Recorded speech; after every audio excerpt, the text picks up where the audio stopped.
بسم اللہ الرحمن الرحیم وبہ نستعین انہ خیر ناصر ومعین وصلی اللہ علی محمد وأہل بیتہ الطیبین الطاہرین۔ بسم اللہ الرحمن الرحیم۔ مثلهم كمثل الذي استوقد نارا فلما أضاءت ما حوله ذهب الله بنورهم وتركهم في ظلمات لا يبصرون صم بکم عمی فہم لا یرجعون۔ خداوند منان کے لطف و کرم سے ہماری گفتگو سورہ بقرہ میں تھی اور 16 آیات کے بارے میں اجمالاً کچھ مطالب پیش ہوئے۔ آج انشاءاللہ چند اور آیات کے بارے میں یعنی 17 نمبر آیات سے کچھ مطالب پیش کریں گے۔ عرض ہوا کہ ہماری گفتگو منافقین کی خصوصیات کے بارے میں تھی کہ 8 نمبر آیت سے 20 نمبر آیت تک ان منافقین کی خصوصیات اور صفات کا بیان تھا۔ گزشتہ جلسے میں منافقوں کی خاصیتوں کو ذکر کیا گیا۔ آخر میں یہ جو چند آیات ہیں کہ 4 آیتیں ہیں، ان آیات میں منافقین کے بارے میں 2 مثل اور مثالیں ذکر ہو رہی ہیں۔ ان 2 مثالوں کے ذریعے سے منافقین کی حالت کو اور زیادہ واضح کیا جاتا ہے۔ اچھا، ان دونوں مثالوں کے بارے میں گفتگو کرنے سے پہلے ایک نقطہ ذہن نشین کر لیں کہ قرآن مجید میں بہت سارے مقامات پر بہت سارے حقائق کو مثالوں کے ذریعے سے سمجھایا گیا ہے۔ مثال مطلب کو واضح کرنے کے لیے، سمجھانے کے لیے نہایت اہم وسیلہ ہے۔ آپ کسی بھی شخص کو اگر کوئی مطلب سمجھانا چاہتے ہیں تو اس کا ایک خوبصورت طریقہ اور بہترین طریقہ یہ ہے کہ آپ مثال کے ذریعے سے مطلب کو سمجھائیں، کیونکہ جو معقول اور عقلی مسائل ہیں، اگر ان معقول اور عقلی مسائل کو محسوس طریقے سے سامنے والے کے آگے رکھیں آپ تو بات بالکل روشن ہو جاتی ہے۔ یعنی بہت ہی اچھا طریقہ ہے کہ ایک معقول چیز کو محسوس طریقے سے سامنے والے کو آپ سمجھائیں، تو مثال کا کام یہی ہوتا ہے۔ مثلاً سورہ رعد کے اندر کہ اس آیت کے بارے میں ہم نے کافی مرتبہ مختلف جگہوں پر بحث بھی کی ہے۔ 17 نمبر آیت ہے، وہاں پر خدا حق اور باطل کو سمجھاتا ہے۔ وہاں پر حق کے لیے مثال پانی کی دی جاتی ہے اور باطل کے لیے مثال جھاگ جو پانی کے اوپر وقتی طور پر آتی ہے اس کی دی جاتی ہے، کہ خوبصورت ترین آیات میں سے، اسرار میں سے ہے۔ یا مثلاً سورہ ابراہیم کے اندر حق کے لیے مثال شجرہ طیبہ کی دی جا رہی ہے اور باطل کے لیے شجرہ خبیثہ کی مثال ہے۔ اب میں ان مثالوں کے بارے میں یہاں پر گفتگو نہیں کر رہا، صرف فہرست بیان کر رہا ہوں، وگرنہ ہر ایک مثال کے بارے میں مفصل گفتگو کی ضرورت ہے۔ یا اسی طریقے سے سورہ ابراہیم کی آیت نمبر 18 میں کفار کے اعمال کی تشبیہ دی جا رہی ہے اس خاکستر کے ذریعے سے کہ گویا کہ ایک تند و تیز ہوا آئے اور جو اس کھیتی کو جلا کے رکھ دے، جلانے کے بعد فقط خاک رہ جاتی ہے۔ تو کفار کے اعمال کی مثال بھی اس کے ذریعے سے دی جاتی ہے۔ یا کفار کے لیے ان کے اعمال کے لیے مثال سورہ نور میں سراب کے ساتھ ذکر ہوئی ہے۔ یا بت اور طاغوت، ان کی مثال عنکبوت کے ساتھ دی گئی ہے، جو مکڑی کا جالا ہوتا ہے، سورہ عنکبوت میں ہے یہ۔ یا بے عمل عالم کی مثال اس گدھے کی مثال ہے کہ جس پر کتابوں کو لاد دیا جاتا ہے، یہ سورہ جمعہ کے اندر ہے۔ یا غیبت کے بارے میں جو مثال ہے، غیبت کی مثال مردہ بھائی کے گوشت کھانے کے ساتھ ذکر کی گئی ہے کہ یہ سورہ حجرات کے اندر ہے۔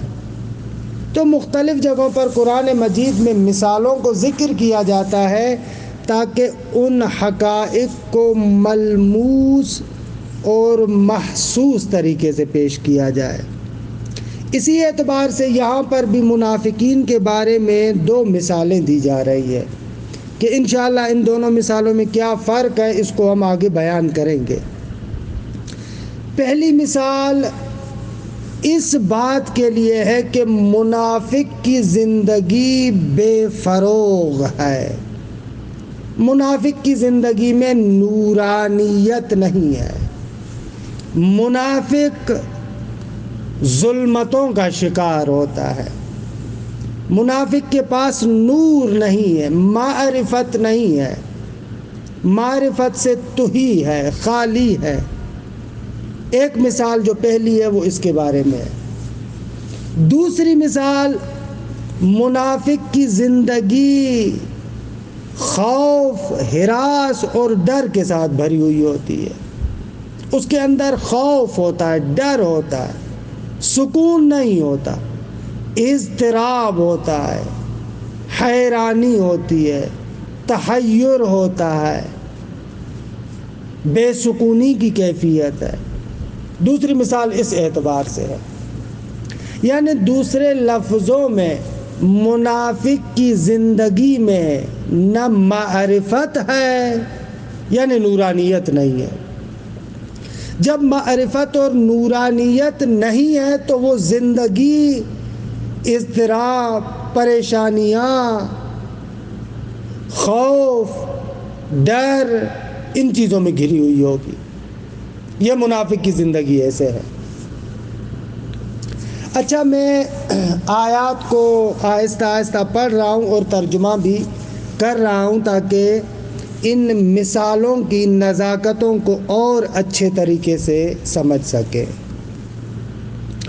خداوند متعال فرماتا ہے 17 نمبر آیت سے، مثلہم، ان منافقین کی مثال، ان منافقین کی وصف اور حالت کیسی حالت ہے؟ کمثل الذی استوقد نارا، اس شخص کی مثال کی طرح ہے کہ استوقد نارا، جو آگ کو جلاتا ہے، فلما اضاءت ما حولہ، جب وہ آگ اس کے ارد گرد اور اس کے اطراف کو روشن کر دیتی ہے، ذہب اللہ بنورہم، خدا اس آگ کی روشنی کو بجھا دیتا ہے، نور کو ختم کر دیتا ہے۔ وَتَرَكَهُمْ، اور ان منافقین کو چھوڑ دیتا ہے، فی ظلمات، تاریکیوں میں، اندھیروں میں، کہ لا یبصرون، کہ در حالی کہ وہ منافقین ان تاریکیوں اور اندھیروں میں کچھ بھی نہیں دیکھتے۔ آپ فرض کریں کہ ایک جگہ پر بہت زیادہ تاریکی ہے، اندھیرا ہے، انسان کو پتہ نہیں چل رہا کہ راستہ کیا ہے، کس طرف جاؤں، کیسے جاؤں۔ ایسے عالم میں اگر وہ روشنی کے لیے آگ کو جلائے، درست ہے، جیسے ہی آگ جلے گی تو تھوڑا بہت اس کے لیے راستہ روشن ہوگا، راستہ جیسے ہی روشن ہوگا تو تھوڑا سا چلنا شروع کرے گا، لیکن جلدی میں وہ آگ بجھ جائے، ختم ہو جائے، پھر انسان اسی حیرانی اور پریشانی کا شکار ہے، اندھیرا ہے، تاریکی تاریکی ہے، کچھ بھی نظر نہ آئے۔ ایسے عالم میں آپ مجھے بتائیں کیا کیفیت ہوگی انسان کی؟ اصلاً چل نہیں پائے گا۔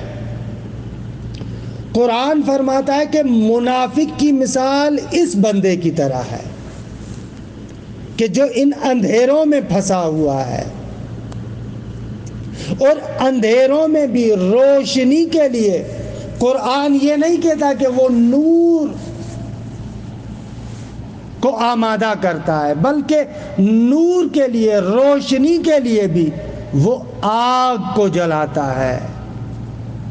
روشنی کے لیے بھی منافق آگ کو جلاتا ہے، اس کے پاس نور نہیں ہے، روشنی کے لیے وہ آگ کو جلاتا ہے۔ اور خداوند متعال بھی فرماتا ہے کہ ہم اس کی آگ کو ختم نہیں کرتے، آگ سے روشنی کو ختم کر دیتے ہیں۔ اللہ اکبر۔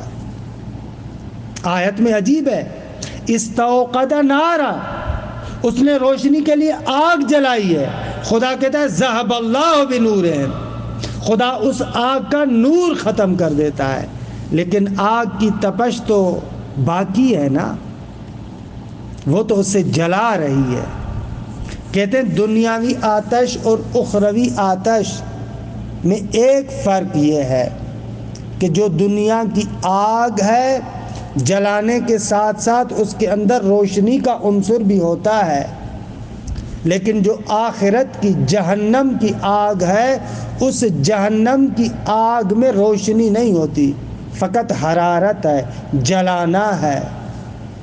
پروردگار عالم فرماتا ہے کہ منافق جو آگ جلاتا ہے ہم اس کی روشنی ختم کر دیتے ہیں، لیکن اس کے حرارت والا پہلو، تپش والا پہلو وہ اس کو جلاتا رہتا ہے۔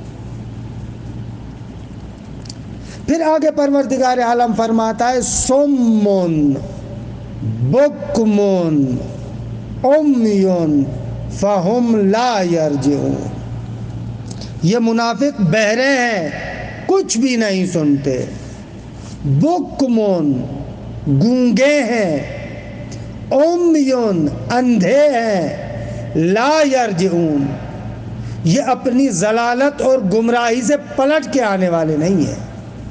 یہ منافق کی خاصیت ہے۔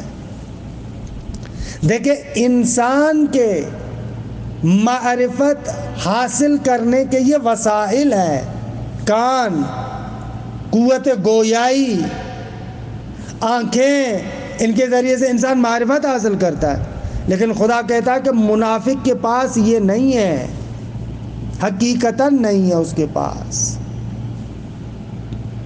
یہ واقعاً منافق ایسے ہے۔ اچھا یہاں پر کچھ نکات کی طرف بھی اشارہ کیا جا سکتا ہے۔ مثلا منافق جتنی بھی چالیں چلتا ہے مسلمانوں کے مقابلے میں، مؤمنین کے مقابلے میں، اسلام کے مقابلے میں، جتنی بھی وہ چالیں چلتا ہے، جتنی بھی وہ فریب کاریاں کرتا ہے، خدا اس کی ان تمام چالوں کو ختم کر دیتا ہے. ذہب اللہ بنورہ، خدا اس کی چالوں کو ختم کر دیتا ہے. منافق کی چالیں وقتی طور پر سامنے آئیں گی، لیکن کچھ ہی وقت کے بعد ذہب اللہ بنورہ، ان کی چالوں کو خدا ختم کر دیتا ہے. اور منافق ہمیشہ تاریکیوں میں ہوتا ہے. فی ظلمات، وہ تاریکیوں میں ہے. وہ ہمیشہ راہ سے بھٹکا ہوا انسان ہے، اور اس کے پاس معرفت حاصل کرنے کا کوئی ذریعہ نہیں ہے. سب کچھ اپنا خراب کر دیا ہے. اب تک کی جو آیات ہیں اگر ان پر آپ غور کریں تو خداوند متعال نے جو منافقین کے لیے اب تک جو ہم نے تعبیرات پڑھی ہیں، خدا نے کہا لا یشعرون، ما یشعرون، لا یعلمون، لا یبصرون، یعمہون، صم بکم عمی لا یرجعون. یہ تعبیرات ابھی تک آپ نے منافق کے بارے میں پڑھی. ان کو شعور نہیں ہے، وہ جانتے نہیں ہیں، وہ دیکھتے نہیں ہیں، وہ متحیر اور سرگردان ہیں، وہ گونگے ہیں، بہرے ہیں، اندھے ہیں، ضلالتوں سے واپس نہیں پلٹنے والے. جتنے بھی وسائل شناخت ہیں وہ سارے کے سارے ان کے پاس ختم ہیں. یا سورہ اعراف میں بھی پڑھا ہے نا، لہم قلوب لا یفقہون بہا، دل تو ہیں لیکن سمجھتے نہیں ہیں. وَلَهُمْ أَعْيُنٌ لَا يُبْصِرُونَ بِهَا، آنکھیں تو ہیں لیکن دیکھتے نہیں ہیں. وَلَهُمْ آذَانٌ لَا يَسْمَعُونَ بِهَا، کان تو ہیں لیکن ان سے سنتے نہیں ہیں. أُولَئِكَ كَالْأَنْعَامِ، یہ جانوروں کی مانند ہیں. بل ہم اضل، بلکہ جانوروں سے بدتر ہیں. أُولَئِكَ هُمُ الْغَافِلُونَ، یہی غافل لوگ ہیں. یہاں پڑھیں گے انشاءاللہ سورہ اعراف کی 179 نمبر آیت میں کہ منافق ایسے ہیں. اچھا، یہاں پر ایک نقطے کی جانب اشارہ کروں. بعض لوگوں نے کہ اکثر وہی جیسے ہماری کتاب میں بھی آئے گا، اکثر لوگوں نے سمن بکمن عمیون کے لیے کہا ہے کہ یہ کنایا ہے، استعارہ ہے، تشبیہ ہے، اس قسم کی تعبیرات استعمال کیے، یعنی مجاز ہے. حقیقت میں تو منافق سنتا بھی ہے، بولتا بھی ہے، دیکھتا بھی ہے. تو کہتے ہیں کہ نہ، وہاں پر استعارہ ہے. وہ کان کس کام کے کہ جن کانوں کے ساتھ انسان حق کو نہ سنے. وہ زبان، وہ قوت گویائی کس کام کی کہ جس زبان اور قوت گویائی کے ساتھ حق نہ بولے. وہ آنکھیں کس کام کی کہ جس آنکھوں کے ذریعے سے حق کو نہ دیکھے. اس اعتبار سے منافق نہ حق سنتا ہے، نہ حق بولتا ہے، نہ حق دیکھتا ہے. تو لہذا وہ بہرا بھی ہے، گونگا بھی ہے، اندھا بھی ہے. اس اعتبار سے اکثر ایسے ترجمہ کرتے ہیں. لیکن قرآن مجید کے اندر اگر تأمل کریں تو پتہ چلتا ہے کہ انسان کی جیسے ظاہری آنکھیں، اس طریقے سے انسان کے دل کی بھی آنکھیں. جیسے ظاہری کان ہیں ایسے باطنی کان بھی ہیں. جس طریقے سے ظاہری زبان ہے ایسے باطنی زبان بھی ہے. تو قرآن اس باطنی زبان، آنکھیں اور قوت سماعت کی بات کر رہا ہے کہ وہ حقیقی آنکھیں بھی ان کے پاس نہیں ہیں، حقیقی کان بھی ان کے پاس نہیں ہیں جو دل کے کان ہیں، نہ حقیقی گویائی ان کے پاس ہے. تو اگر اس لحاظ سے دیکھا جائے تو واضح سی بات ہے کہ یہاں پر فقط تشبیہ نہیں ہے بلکہ حقیقت کو بیان کیا گیا ہے. خلاصہ کلام یہ پہلے مثل کے بارے میں کہ میں اس کی عبارت کو پڑھتا ہوں، پھر انشاءاللہ دوسرے مثل کی طرف آتے ہیں. مثلہم ای حالہم العجیبہ، ان منافقین کا جو عجیب تعجب میں ڈالنے والا جو حال ہے. مثلہم مبتدا، کمثل الذی استوقد نارا خبر ہے. کمثل الذی استوقد نارا، ان منافقین کی مثال ان لوگوں کے مثال کی مانند ہے. الذی یہاں پر جمع کے معنی میں الذین، کیونکہ بعد میں آپ دیکھیں گے ضمیریں جمع کی آ رہی ہیں. ذهب اللہ بنورہم ترکہم. البتہ استوقد میں ضمیر مفرد کی ہے کہ اس آیت کے اندر یہ بھی لطیف نکتہ ہے کہ اسی الذی کی طرف ایک مرتبہ مفرد کی ضمیر جا رہی ہے کہ جو استوقد میں ہے، لیکن اسی الذی کی طرف بنورہم، ہم جمع کی ضمیر ہے، الذی کی طرف جا رہے، ترکہم جمع کی ضمیر جا رہی ہے. تو اس کا جواب یہ کہ الذی لفظ کے اعتبار سے مفرد ہے، لہذا استوقد مفرد کی ضمیر جا رہی ہے. لیکن کیونکہ مراد معنی یہاں پر عمومیت ہے، جمع مراد ہے، لہذا بنورہم و ترکہم معنی کے اعتبار سے جمع کی ضمیر جا رہی ہے. مثلہم مبتدا کا مثل الذی استوقد، یہ کاف جارہ، مجرور، مضاف، موصول صلہ وغیرہ، یہ کہ ترکیب بالکل روشن ہے، یہ اس کے لیے کیا خبر واقع ہو رہی ہے. کمثل الذی، ان لوگوں کے مثال کی مانند ہے کہ استوقد نارا، جنہوں نے آگ کو جلایا ہے، آگ جلائی ہے. کیوں؟ لیبصر بہا ما حولہ، تاکہ یہ دیکھ پائے اپنے اطراف کو، ارد گرد جو اس کے ہے اس کو دیکھ پائے. لیکن فلما اضاءت ما حولہ، اضاءت کی ضمیر نار کی طرف جا رہی ہے. یہ لما وہی ظرفیہ ہے، ظرفیہ زمانیہ کی شرط کا معنی اس کے اندر تقریباً ہو جاتا ہے. جواب کے بارے میں بھی دو باتیں، یا ذهب اللہ بنورہم اس کا جواب ہے لما کا، یا محذوف ہے خامدت مثلا نارہم، ایسے بھی ہو سکتا ہے، دونوں درست ہے. فلما اضاءت ما حولہ، جب وہ آگ اس کے ارد گرد کو روشن کر دیتی ہے. ما مفعول اضاءت کے لیے، حولہ متعلق محذوف کے متعلق ہو کر ما موصول کے لیے صلہ ہے. فلما اضاءت ما حولہ، جب اس کے ارد گرد کو آگ روشن کر دیتی ہے.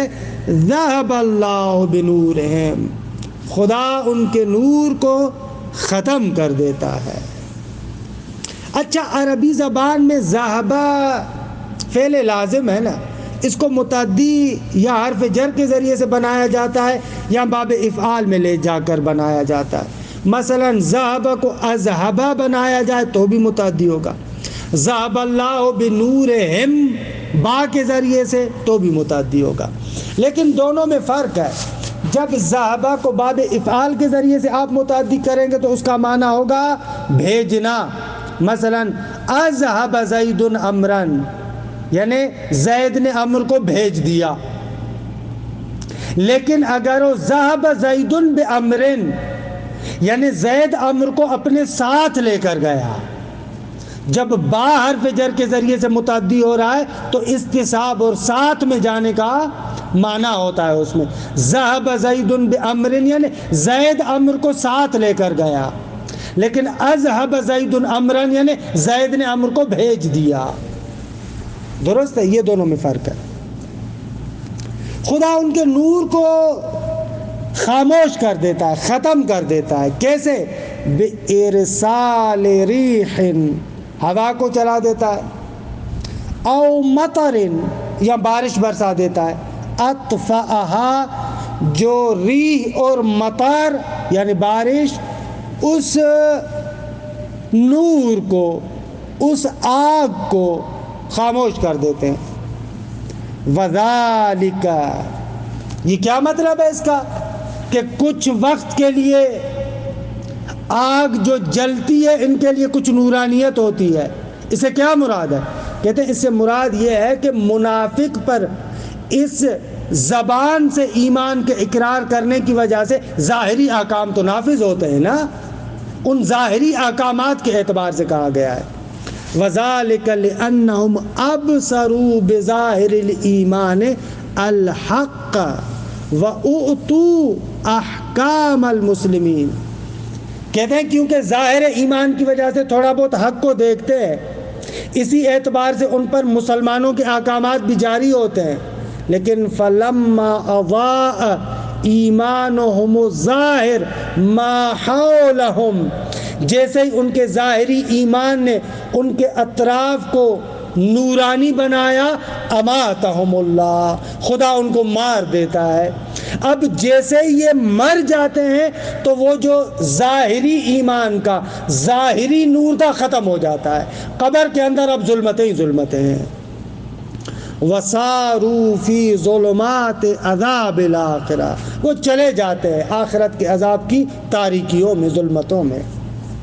وَتَرَكَهُمْ فِي ظُلُمَاتٍ، خداوند متعال ان کو اندھیروں میں چھوڑ دیتا ہے، لا یبصرون، یہ حال مؤکد ہے، ظلمتوں میں چھوڑ دیتا ہے، ظاہر سی بات ہے کہ نہیں دیکھتے، لا یبصرون، کہ وہاں پر کچھ بھی نہیں دیکھتے۔ کیسے خداوند متعال ان کو ظلمتوں میں چھوڑ دیتا ہے؟ جب خود ان لوگوں نے ہٹ دھرمی کی، خود انہوں نے منافقت کی، تو خدا کیا کرتا ہے؟ بِأَن مَنَعَهُمُ الْمُعَاوَنَةَ وَاللُّطْفَ، خدا اپنے لطف اور مدد کو ان سے قطع کر دیتا ہے، اب ہدایت کے اعتبار سے ان کی مدد نہیں کرتا۔ وَخَلَّى بَيْنَهُمْ وَبَيْنَ اخْتِيَارِهِمْ، خدا ان کو ان کے حال پر چھوڑ دیتا ہے۔ اس سے مراد قطعاً یہ نہیں ہے کہ اب خداوند متعال کا فیض کچھ بھی ان تک نہیں پہنچتا، نہ، اگر ایسے ترجمہ کریں گے تو تفویض والا معنی ہوگا۔ خدا ان کو ان کے حال پر چھوڑ دیتا ہے، یعنی ہدایت ان کو عطا نہیں کرتا، ہدایت کی توفیق نہیں دیتا، یہ مراد لینا چاہیے۔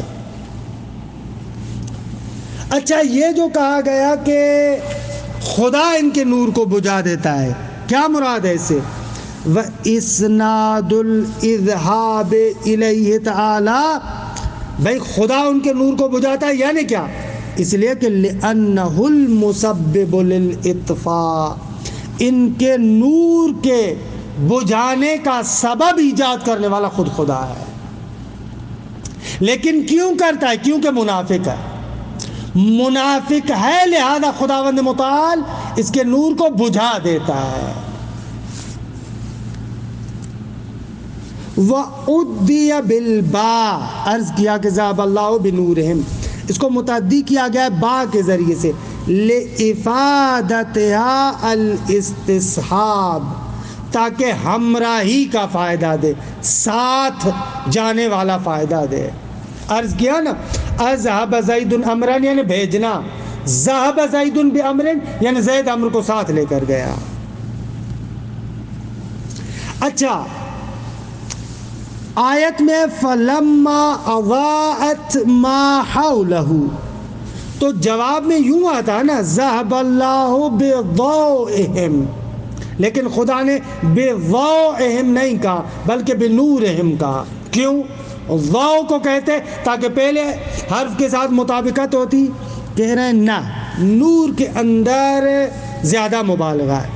اگر ہوتا ذهب اللہ بضوئہم، یعنی جو زیادہ نورانیت تھی اس کو ختم کر دیا، گویا کہ ابھی تھوڑا بہت نور ہے، حالانکہ کہنا یہ نہیں چاہتے کہ تھوڑا بہت ان کے پاس نور ہے، اصلاً ان لوگوں کے پاس نور ہی نہیں ہے۔ وَعَدَلَ عَنِ الضَّوْءِ، عدول کیا ضوء سے، یعنی نہیں کہا گیا ذهب اللہ بضوئہم، ایسے نہیں کہا، حالانکہ الموافق لأضاءت، ضوء موافق تھا اضاءت کے، اس سے عدول کیا عدل الی النور، نور کی طرف عدول کیا، الی النور عدلہ کے متعلق ہے۔ کیوں؟ للمبالغہ، مبالغے کی وجہ سے۔ اذ لو قیل ذهب بضوئہم، اگر کہتے کہ ان کی روشنائی کو ختم کیا، لأوہم الذہاب بالزیادہ، تو ذہن میں یہ آتا کہ شاید وہ جو زیادہ نورانیت تھی اس کو ختم کیا گیا۔ وَبَقَاءِ مَا يُسَمَّى نُورًا، لیکن تھوڑی بہت چیز باقی ہے کہ جس کو نور کہا جائے، حالانکہ ان کے پاس کچھ بھی باقی نہیں ہے، لہذا خدا نے کہا ذَهَبَ اللَّهُ بِنُورِهِمْ۔ صُمٌّ بُكْمٌ عُمْيٌ، مبتدا محذوف کے لیے خبر متعدد ہے، سمن ایک خبر، بکمن دوسری خبر، امیون تیسری خبر، یعنی ہم، یہ منافق کیا ہیں؟ بہرے ہیں، بکمن گونگے ہیں، امیون اندھے ہیں۔ اچھا، یا تو گونگے بہرے اور اندھے ہیں، کیا مراد ہے؟ آقا کہہ رہے یؤنا فی الآخرہ، آخرت میں ایسے ہوں گے۔ حالانکہ یہ اتنا مزیدار احتمال نہیں ہے، لیکن بہرحال انہوں نے کہا ہے وفی الدنیا، اور دنیا میں بھی اما یتعلق بالآخرہ، جو امور آخرت کے ساتھ مربوط ہے ان میں یہ اندھے بہرے اور گونگے ہیں۔ لیکن جیسے کہ میں نے عرض کیا کہ باطنی ادراکات کے اعتبار سے تمام امور میں یہ اندھے بہرے اور گونگے ہیں۔ فہم لا یرجعون عن الضلالۃ الی الہدی، یہ لوگ گمراہی سے ہدایت کی طرف پلٹنے والے نہیں ہیں۔ کہ بہرحال یہ اس مثال کے بارے میں کچھ نکات تھے کہ آپ نے توجہ کی کہ اس پورے مسئل کے اندر زور اس بات پر ہے کہ منافق کے پاس شناخت کا کوئی ذریعہ نہیں ہے، کیونکہ بے نور ہے، اس کے پاس نورانیت نہیں ہے۔ وصلی اللہ علی محمد و اہل بیتہ الطیبین الطاہرین۔